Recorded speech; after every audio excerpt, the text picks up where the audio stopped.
গত পর্বে কথা বলেছিলাম সাদ্দাম হোসেনের জীবনী নিয়ে। সাদ্দাম হোসেন তো সাদ্দাম হোসেনই। আজকে আমরা কথা বলবো হচ্ছে লিবিয়ার কিং অফ কিং, আফ্রিকার কিং অফ কিং মুয়াম্মার গাদ্দাফিকে নিয়ে। মুয়াম্মার গাদ্দাফি জন্মগ্রহণ করেন লিবিয়ার একটা গরিব পরিবারে। যখন ইতালির সাথে লিবিয়া যুদ্ধ করতেছিল ওমর মুখতার, তারই একজন সৈনিকের ঘরে জন্মগ্রহণ করে মুয়াম্মার গাদ্দাফি।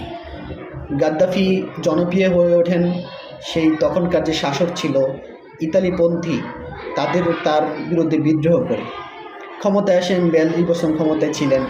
যখন আরব ইসরায়েল যুদ্ধ হয়, তখন আরবরা যখন এই তেল বন্ধ করার যে মোহাম্মদ ফয়সাল সৌদির বাদশাহ, সে তেল বন্ধ করে দেয়, এই বুদ্ধিটাও নাকি আপনার গাদ্দাফির ছিল।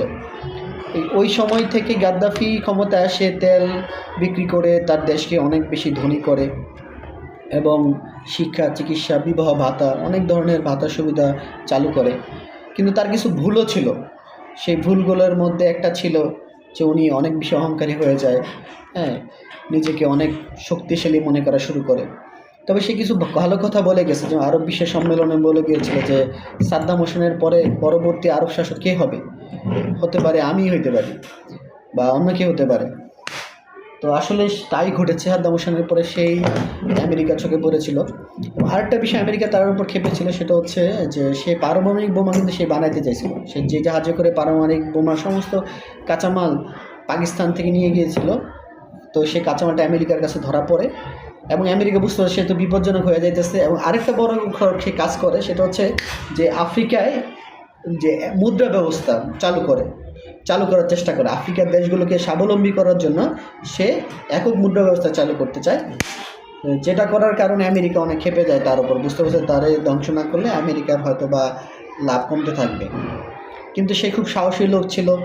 আর তার অনেক ব্যক্তি জীবনে তার অনেক কাজ সমালোচনা রয়েছে। যেমন তার অনেক নারী গার্ড ছিল এবং নারীদেরকে ব্যবহার করার অনেক কথা বলে। ইতালিতে একবার সেখানে শুধু 18 থেকে 25 বছরের মেয়েদেরকে সে ইসলামী দাওয়াত দিয়ে গেছিল এবং এর জন্য অনেক সমালোচনার সম্মুখীন হয়েছিল। কিন্তু একটা ভালো কাজ, যেমন একটা কাজ হচ্ছে সাদ্দাম হোসেনের জন্য সে তার নিজের মেয়েকে আইনজীবী হিসেবে পাঠিয়েছিল, যদিও সাদ্দাম হোসেনের সাথে তার সম্পর্ক অনেক খারাপ ছিল। এই হচ্ছে সাদ্দাম হোসেনের পরেই লিবিয়ার গাদ্দাফির জীবন। এর পরবর্তী আমরা সৌদি বাদশাহ, সবচেয়ে ভালো বাদশাহ ধরা হয় যে মোহাম্মদ ফয়সালকে নিয়ে আমরা একটা পর্ব বানাবো ইনশাআল্লাহ। আসসালামু আলাইকুম।